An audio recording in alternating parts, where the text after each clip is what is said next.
color de nuestra alegría.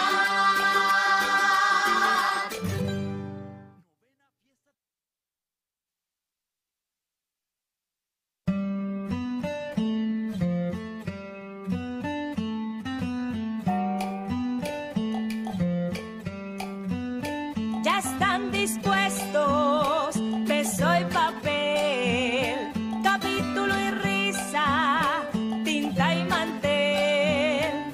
Ya está la idea. Los humanos migramos porque en el desplazamiento anida nuestra esencia.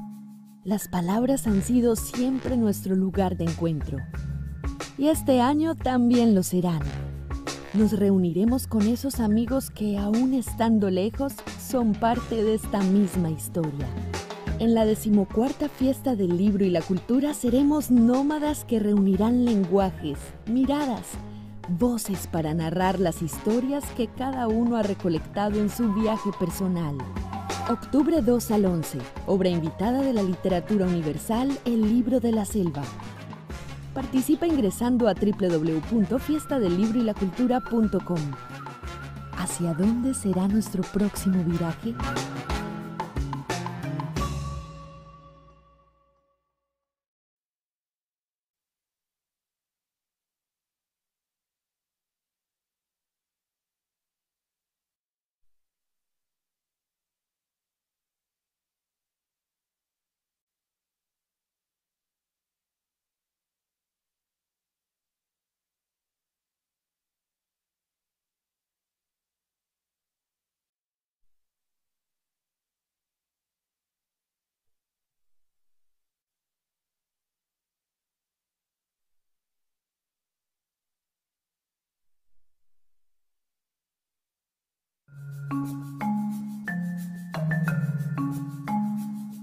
Los humanos migramos porque en el desplazamiento anida nuestra esencia.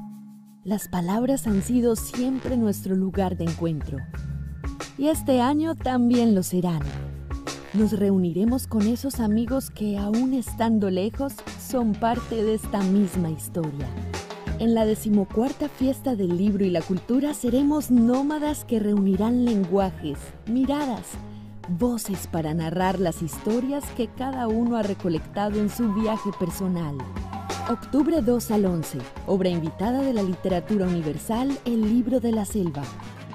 Participa ingresando a www.fiestadelibroylacultura.com. ¿Hacia dónde será nuestro próximo viraje?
Ya están dispuestos, beso y papel, capítulo y risa, tinta y mantel. Ya está la idea, hecha canción, y la cuartilla y el corazón. En la fiesta, otra vez, estará lo mejor. Dos puntos, letra y risa, paréntesis, juntos.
Hola, hola, ¿qué tal? ¿Cómo están? Bienvenidos y bienvenidas a esta 14ª edición de la Fiesta del Libro y la Cultura, la fiesta más bonita de la ciudad, un encuentro ciudadano organizado por la Secretaría de Cultura Ciudadana de la Alcaldía de Medellín en alianza con la Biblioteca Pública Piloto. Estamos en este segundo día de programación.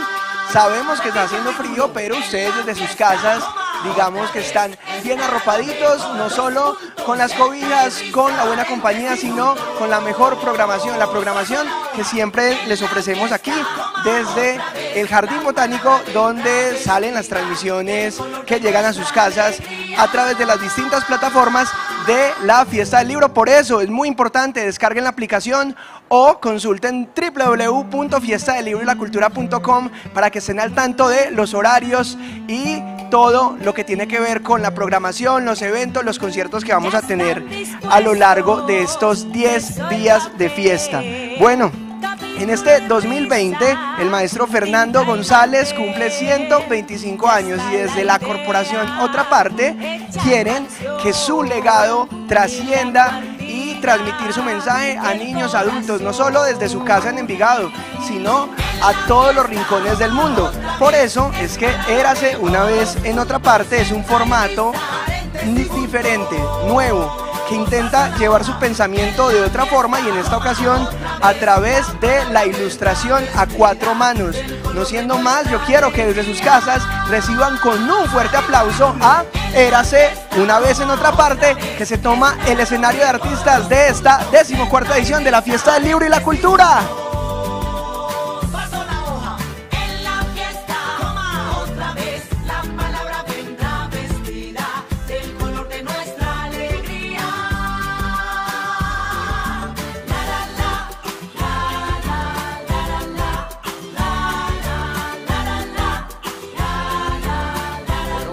Muy buenas tardes, mi nombre es Mauricio Quintero. Quiero darles un saludo muy especial, agradecerle a la Fiesta del Libro y la Cultura por habernos invitado, por hacernos parte de esta celebración de las artes, de la cultura y de la literatura. Y desde la corporación Fernando González Otra Parte les extendemos un abrazo y un saludo a toda la comunidad y a quienes nos están escuchando. El día de hoy nos encontramos Laura, Hugo y Mauricio para contarles historias sobre Fernando González, el mago de Otra Parte. Vamos a comenzar con una primera historia, que es la historia de la sillita.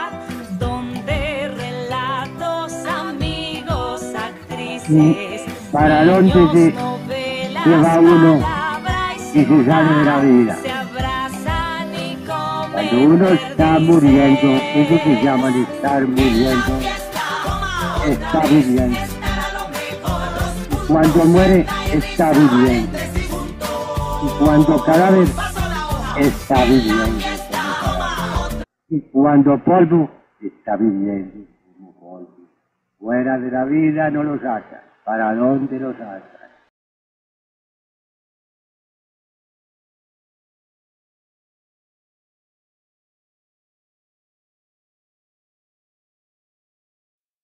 Mary Jo es hija de Rosa Girasol, Rosemary Smith.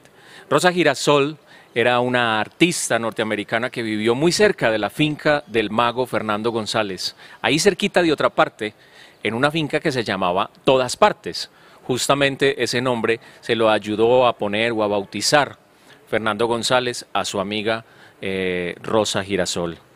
Pues bien, en ese territorio donde vivía Mary Jo con su madre, caminaban y se iban a visitar a Fernando González a su casita, a su finca de Otra Parte.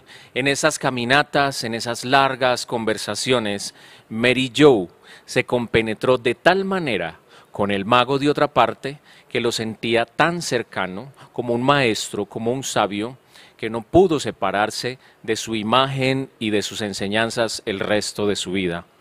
La sillita es la representación y el símbolo de esa unión espiritual entre Mary Jo y el abuelito Fernando González. Pues esta sillita que perteneció a Fernando la heredó Mary Jo. Ella nos cuenta esta historia que voy a narrar en breves momentos, en la que nos cuenta cómo la adquirió, cómo llegó a sus manos y la tuvo por casi 40 años. Después, cuando se da cuenta que aparece la Casa Museo, otra parte, y la Corporación, otra parte, para cuidar el legado de Fernando González, decide viajar desde los Estados Unidos a entregar la sillita, a devolverla a la casa del maestro. Esta es la historia de la sillita de Mary Jo. El maestro era mi abuelito. Mi mamá, Rosa Girasol, como poeta nadaísta, solía visitarlo mucho. Y yo forjé mi propia relación con él desde los 3 hasta los 5 años. Nos íbamos a caminar juntos y él recogía naranjas de los árboles y caminando, comiendo y conversando pasamos muchísimas tardes. Una vez me cansé de pelar mi naranja, mientras él ya se comía la suya, y le pedí que me diera un casquito. Me dijo, todo lo mío es tuyo. Cuando yo lo visitaba, subía a su alcoba donde escribía sentado en una sillita chiquitica, una pequeña sillita, con la máquina de escribir sobre una silla de tamaño normal. Las rodillas le llegaban hasta el pecho. Y yo le pregunté por qué tenía una sillita que era chiquitica, chiquitica, chiquitica, como para mí. Me dijo que así le gustaba escribir. La sillita, de esas que cuelgan en la plaza de Envigado, era el símbolo del puente espiritual que nos unía. Abuelito nunca me trató como a una niña chiquita. Me trató siempre como a un ser espiritual. Para mí fue el único adulto que realmente me vio por lo que yo era, aún estando dentro de una cáscara de niñez. Compartíamos una rebeldía, una protesta que llevaba a serenidad. Había algo que se entendía, que se aceptaba, sin necesidad de explicarlo o expresarlo. Mi mamá me llevó a otra parte el día después de que abuelito dejó su cuerpo. Y mientras ella tomaba agua aromática con doña Margarita, yo subí las escaleras angostas a la alcoba a buscar la sillita. La llevé al carro, la puse sobre el asiento de adelante y me senté en ella. Admiré el jardín y sentí mucha paz. Mi amigo ya no estaba para darse caminadas conmigo, pero yo nunca perdería nuestra amistad. Recuerdo esa certeza como si hubiera sido ayer. En esas salieron doña Margarita y mi mamá a preguntarme que qué estaba haciendo con la silla del maestro. Y les contesté, abuelito me dijo que todo lo de él era mío, y esto es lo único que yo quiero.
Si uno viviera como Dios o como la vida quiso que uno viviera, como está la nube en el cielo, como una nube del cielo, y uno fuera un ser vivo en la vida, entonces uno era conciencia de inmortalidad. La vida no tiene causas finales, fuera de la vida no hay nada.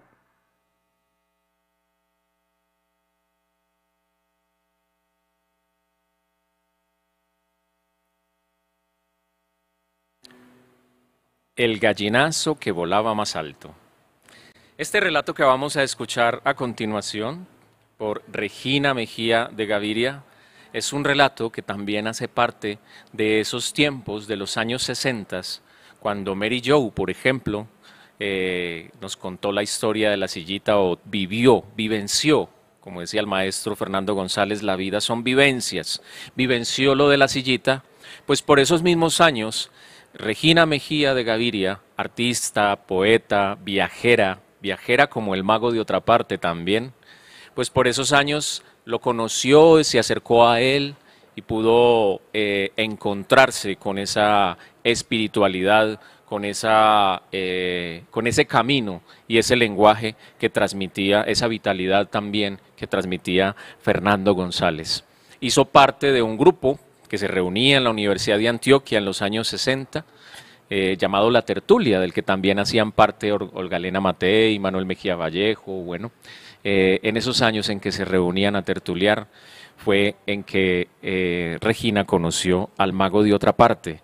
Y el día de su muerte, Regina quiso escribir este relato dedicado a su pequeño hijo de 3 años, tratando de recordar, de rememorar, de, digamos, revitalizar la memoria de Fernando González Ochoa, el filósofo envigadeño, el envigadeño descalzo, el brujo o el mago de otra parte. El gallinazo que volaba más alto.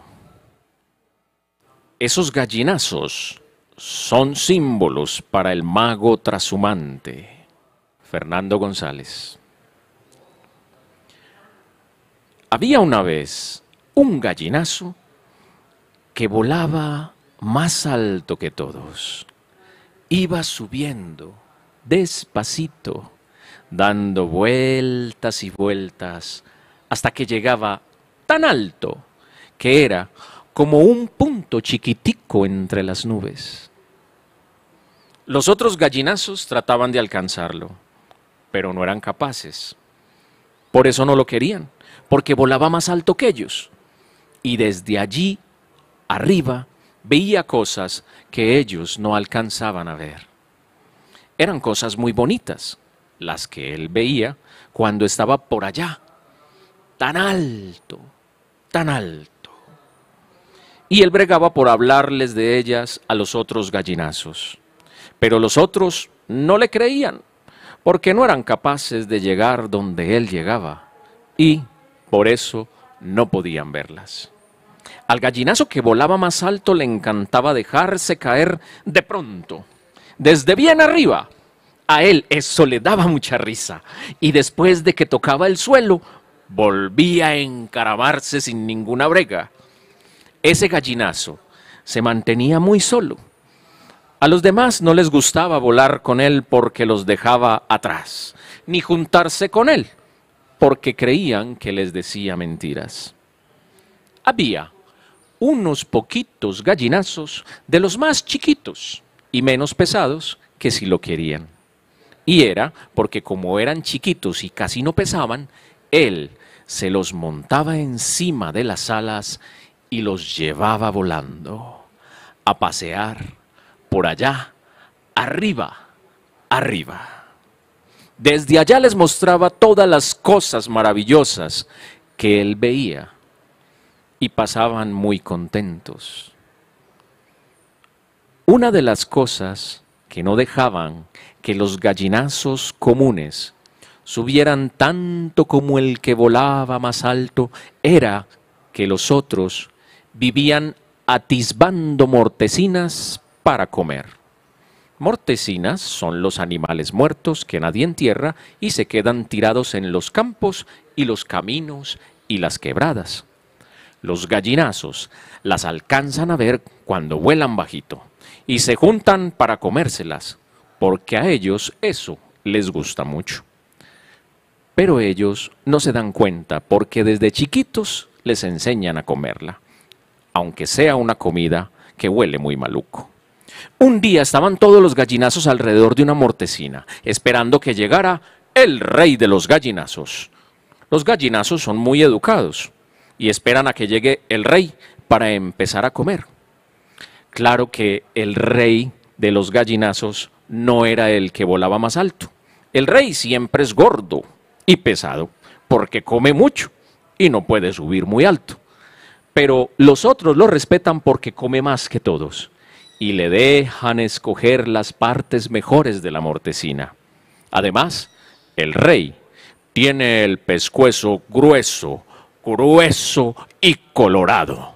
Eso les encanta a los demás. Ese día, el gallinazo que volaba más alto andaba por allá, muy arriba, brincando y jugando entre las nubes, mientras los otros se juntaban alrededor de la mortecina. Los únicos que lo veían volar eran los gallinacitos amigos suyos. Cuando llegó el rey de los gallinazos, los demás se apartaron para darle campo. Él se arrimó muy despacio y comenzó a pasearse para que lo vieran bien visto. Después se paró, se alisó las plumas, inflando el pescuezo, hacía como si no le importara la mortecina, como si no tuviera ganas de comer. Pero claro que eran mentiras. De pronto, dio un brinco y de 2 picotazos se comió los ojos del animal muerto. Entonces, todos empezaron a empujarse y se amenazaban, alzándose las alas unos a otros.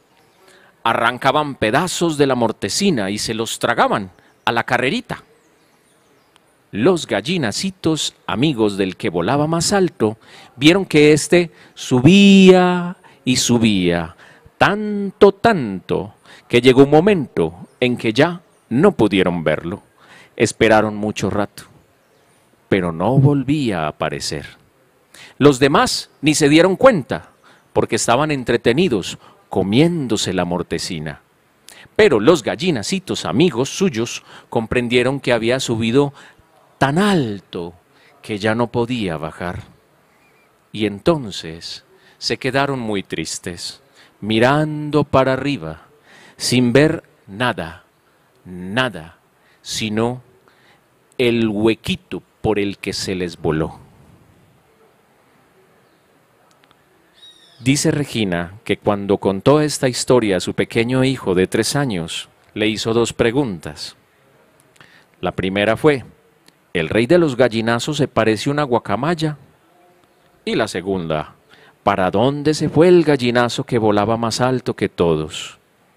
Después de la muerte de Fernando, este fue el recuerdo de Regina. Dice ella, rematando la historia: pude pues darme cuenta de que mi hijo había comprendido la historia del gallinazo que volaba más alto perfectamente.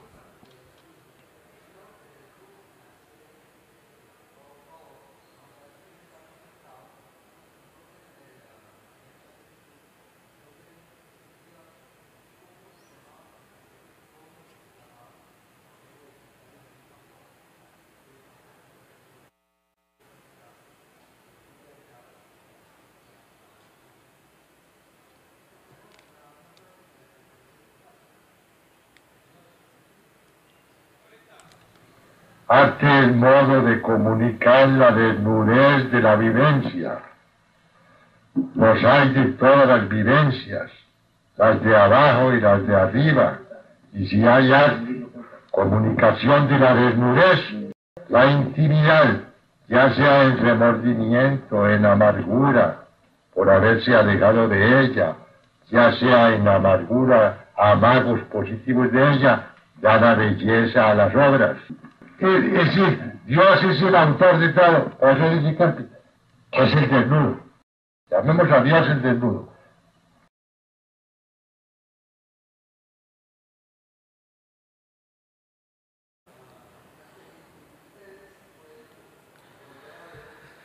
Fernando González Ochoa, el mago de otra parte. Hace 125 años nació en esos callejones, en una casa consolar, de aquellas casas del barrio Mesa, aquellas casas que tenían esas tradiciones de la tapia, el bareque, la cocina de leña. Su madre, que era ama de casa, era una mujer de mucho temple. Su padre era maestro de escuela, pero también era un hombre de campo, alimentando las gallinitas, ¿cierto?, ordeñando la vaca. Así que Fernando creció en un Envigado rural. Ese Envigado que representa en estas historias que estamos contando el día de hoy un poco esa memoria de los abuelos, de toda esa tradición montañera, de todas esas costumbres de nuestra memoria cultural andina, antioqueña, ¿cierto?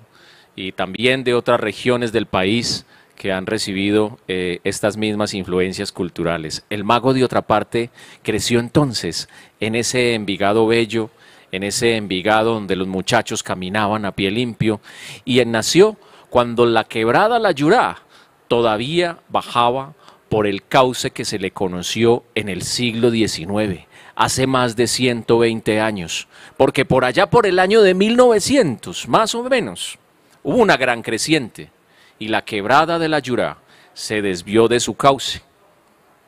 Anteriormente la quebrada pasaba justo por el lado de la casa del mago Fernando González otra parte, donde él vivió los últimos años de su vida. Cuando él llegó allá, ya la quebrada se había desviado, pero dejó un pequeño camino, un camino trazado por las aguas. Ese camino, ese amagamiento, arrastraba también un hilito de agua. Varios hilitos y regueritos de agua bajaban por esos lados. Y en ese hilito de agua, que era como el lindero de la finca, llegaban las lavanderas a lavar las ropas en Envigado, y los niños de las fincas vecinas a buscar los pececitos de colores. Fernando se iba a conversar con ellos, con los niños que buscaban los pececitos de colores, porque Fernando sabía que en la belleza de lo natural, en esa sensación que nos produce la admiración de la belleza, estaba la presencia. ¿Y qué es la presencia? La divinidad. Ahí encontraba Fernando González a Dios, en la naturaleza. Por esa razón, esta historia que les voy a contar lleva por nombre El Mago. Ese mago, dueño de su interior, que descubrió a Dios y a la divinidad y a la presencia en las cosas simples y sencillas, en el olor de la tierra de Capote, esa tierra negrita, que él decía: huele a nalga de juventud esta bendita tierra envigadeña, cuando levantaba con un palín esa tierra de Capote, en la tufarada que le lanzaba la tierra, en esa sensación, en el olfato, en los sentidos, en la vista, atisbando los peces de colores, atisbando las muchachas bonitas, tocando las raíces de la ceiba, ¿cierto? Tocaba las raíces y en esa textura, en el tacto, sentía la presencia, en todos los sentidos, escuchando también los sonidos, y por eso ponía platitos con aguamiel al lado de su máquina de escribir cuando se sentaba en el pasillo, para que llegaban los cucaracheros a tomar el aguamiel y a cantar, y puso nidos de pájaros en el corredor de su casa, en cajoncitos de madera, entre las vigas incrustó los cajoncitos de madera. Aún hoy en día, amigos y amigas, pueden ir a visitar la casa del mago de otra parte y van a encontrar esos cajoncitos de madera, las casas que puso Fernando González para que los pájaros habitaran el espacio vital de otra parte, para que convivieran con él. Esta historia del mago de otra parte nos cuenta un relato basado en hechos reales de uno de los niños, de tantos niños que visitó al mago en su niñez y tuvo encuentros con él. Las naranjas, las guaduas, los pececitos de colores, todos estos elementos era una excusa para tener una conversación con el filósofo de otra parte. El mago. La finca del mago de otra parte tenía un pequeño lago con peces, cerca de un lindero marcado por un hilo de agua. que era un remanente de la quebrada La Yurá, cuyo cauce se desvió durante una fuerte creciente a principios del siglo XX. El lecho abandonado se convirtió luego en un camino de servidumbre de vecinos, pero el pequeño amagamiento era usado por las lavanderas y los chiquillos de las fincas vecinas, que llegaban hasta allí con la ilusión de capturar pececillos de colores. El brujo, de otra parte, al encontrarlos en tales faenas, les decía: miren, mijitos, la presencia de Dios en el color del pececito. En el espacio entre el lindero y la casa había un cafetal entreverado con plataneras, y mirando hacia el oriente un sembrado de naranjos enanos. Existen testimonios vivos de jóvenes de ese entonces que en jornadas nocturnas ingresaban a la finca con la intención de robarse las naranjas, y al ser sorprendidos por la luz de una linterna salían en estampida huyendo. Y después escuchaban en la huida esta explicación: no se vayan, les traje luz para que no me cojan las biches, respondía el mago de otra parte. En una tarde de enero, John Jaramillo, uno de los mayores entre sus hermanos, le pidió a William que fuera a la casa del maestro por 6 guaduas para construir las porterías de su nueva cancha de fútbol, a la que le habían dedicado ya muchísimo trabajo, y estaban por terminar de adecuarla. El joven, temeroso, ingresó por el alambrado por la parte trasera de la finca, y al tratar de cumplir la misión, se encontró con un viejo de ojos encendidos que con visible enojo le dijo: por la puerta de atrás no entran sino los ladrones, ¡váyase! Aterrorizado, William corrió a contarle a su hermano y a sus demás amigos, quienes le aconsejaron llegar entonces pues por la puerta del frente. Al tocar la puerta de nuevo, muerto de miedo, después de un largo silencio que parecía de monasterio, doña Margarita lo recibió y le dijo que no se preocupara: tranquilo, mijito, que mi esposo es muy raro, pero que seguramente le daría las guaduas. Y entonces salió él, el mago de otra parte, transmutado como un niño, y le habló paternalmente. Conversaron, cuenta hoy William, como 2 viejos.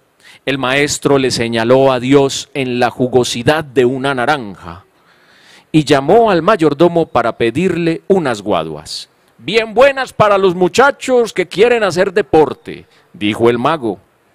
El joven nunca olvidó aquella lección y dice que el mago le enseñó el valor de la honestidad con este gesto amable. Años más tarde le dedicó esta poesía en su libro llamado Los hijos del sol. Y más lejos se veía observando a los demás el maestro del camino con su lento caminar, la mirada siempre fija, procurando adivinar la verdad que está escondida tras el velo fantasmal.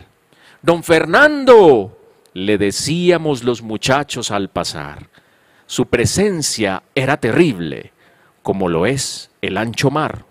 Una vez lo vi extasiado, observando sin cesar un besito en el camino del arroyo en el Guadual, desnudando la presencia, la real intimidad que al acecho se escondía en la flor primaveral.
Qué lindas que...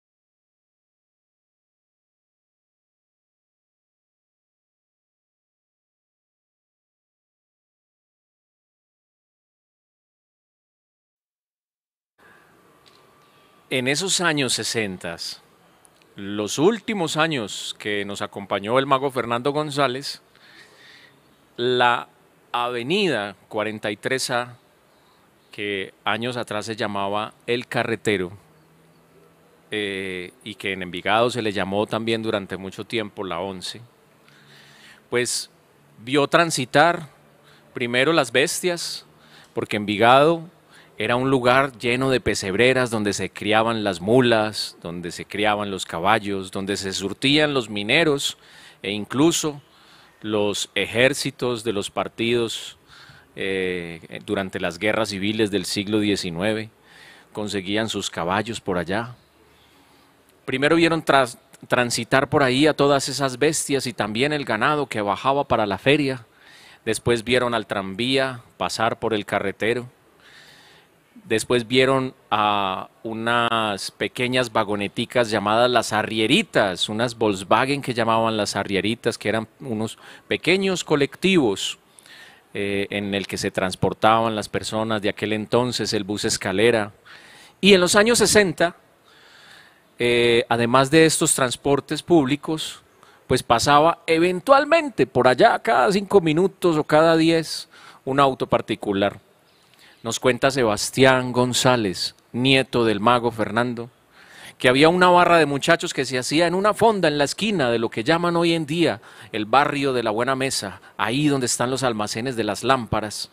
Se hacía ahí una barra de muchachos y apostaban a adivinar cuál era el número final de la placa del auto que iba a pasar. Y así se pasaban largas horas de la tarde y de quietud. Sebastián visitaba a su abuelo Fernando González cada 8 días. Llegaba a escucharlo y a caminar con él.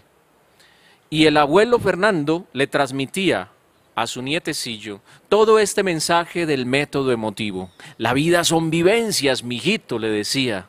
Debes encontrar la divinidad a través de los sentidos. Y en algún libro por allá escribió, un libro llamado El payaso interior, estas frases acerca de esas enseñanzas que le decía a su nieto. Las sensaciones son como la miel de la cual se alimenta la abeja del espíritu.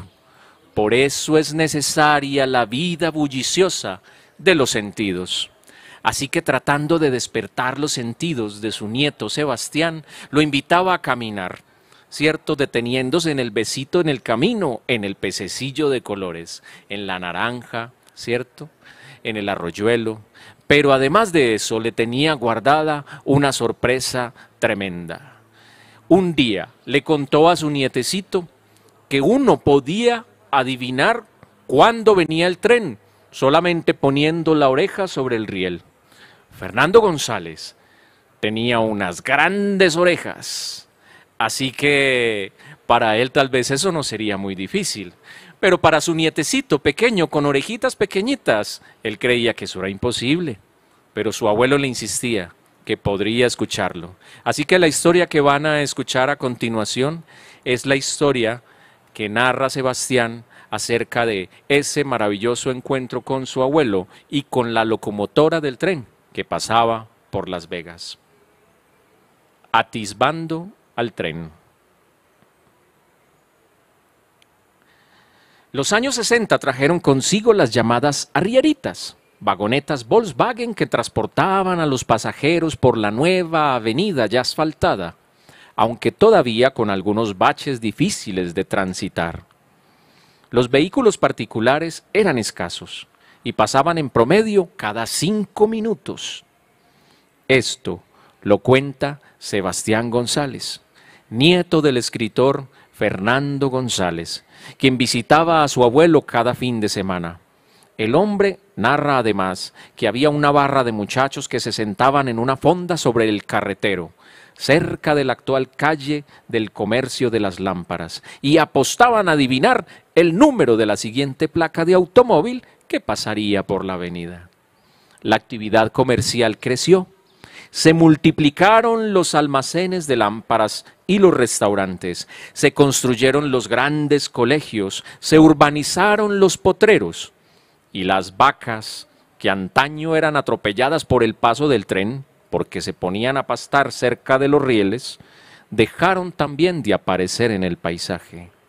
También desapareció el tren a comienzos de los 90, dándole paso al moderno metro de Medellín, y del que ahora solo quedan unos pocos rieles y los recuerdos de los mayores que en su infancia fueron testigos de su paso lento y elegante.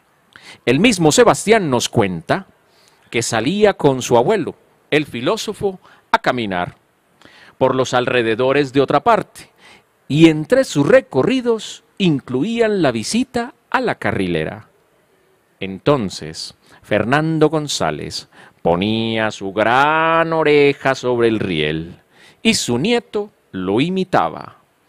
El viejo orejón le decía que así se podía escuchar a la locomotora todavía distante, chucu, chucu, chucu, chucu, chucu, chucu, chucu. Pero el ejercicio resultaba infructuoso.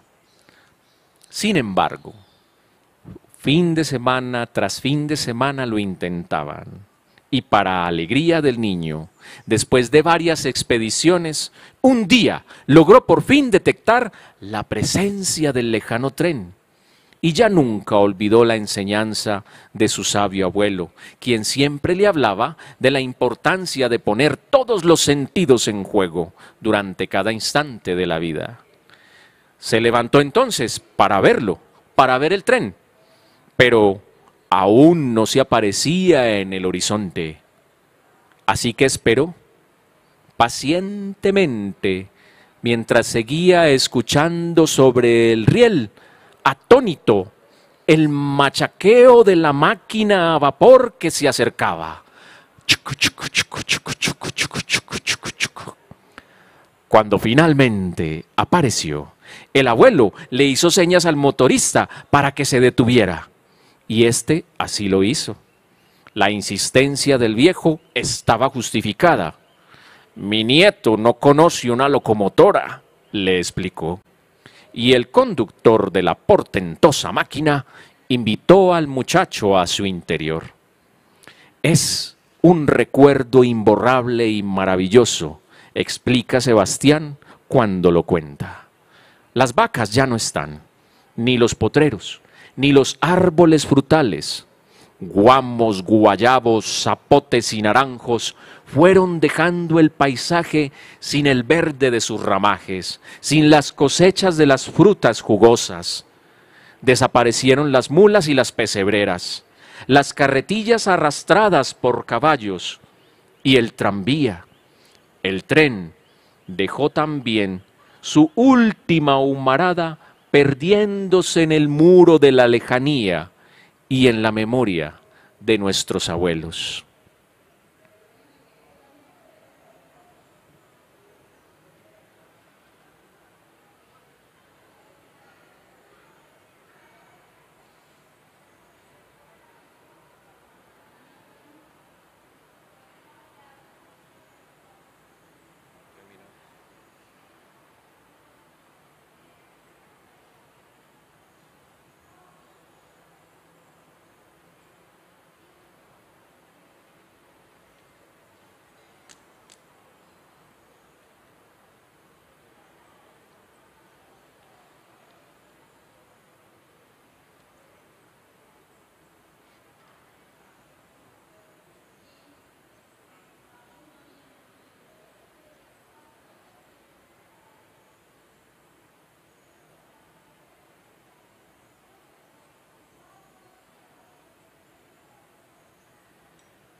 Bueno, muchísimas gracias. Desde la Corporación Fernando González Otra Parte, extendemos de nuevo pues el saludo y la invitación para que se acerquen a la Casa del Mago, allá en Envigado, junto al carretero, para que conozcan este pequeño espacio lleno de la magia del brujo de Otra Parte.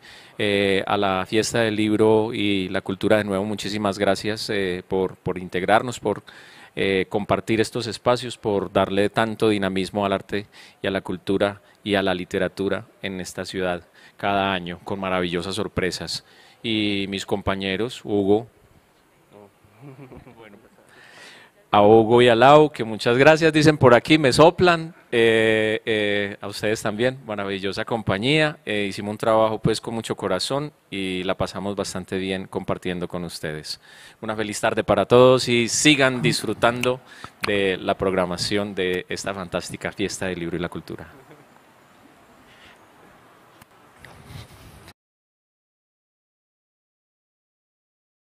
De continuar con la programación de esta Fiesta del Libro y la Cultura.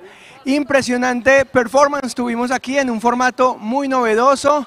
Tuvimos a Mauricio en el relato y unas manos bien talentosas, las de Hugo y Laura, que nos regalaron estas geniales ilustraciones de unas historias memorables de uno de los referentes culturales de nuestro territorio, de nuestra área metropolitana, de nuestro país.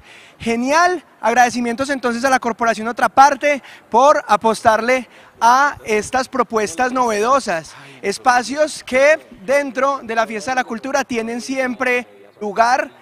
Y por eso queremos que ustedes, que les gustó esto, compartan, y si llegaron tarde y se perdieron de pronto las primeras historias, la invitación es a que busquen los videos que quedan inmediatamente subidos al finalizar las transmisiones. Qué felices de verdad con las interacciones que nos han mostrado en estos 2 días de programación. La Fiesta del Libro apenas comienza, entonces si quieren seguir compartiendo, si por ahí quieren enterarse de qué tenemos programado a lo largo de estos días, lo pueden ir haciendo en www.fiestadelibroylacultura.com o descargando nuestra app que está disponible para iOS y Android, Fiesta del Libro. Ahí van a encontrar todo esto que les estoy diciendo y mucho más, porque también van a estar las fotos y las reseñas de lo que vamos presentando. Recuerden que la Fiesta del Libro llega a su 14ª edición gracias a la gestión de la Secretaría de Cultura Ciudadana de la Alcaldía de Medellín en asocio con la Biblioteca Pública Piloto. Sigan pendientes, hay más programación, hay conversatorios, muy atentos a lo que se viene en esta Fiesta del Libro. Nos vemos pronto.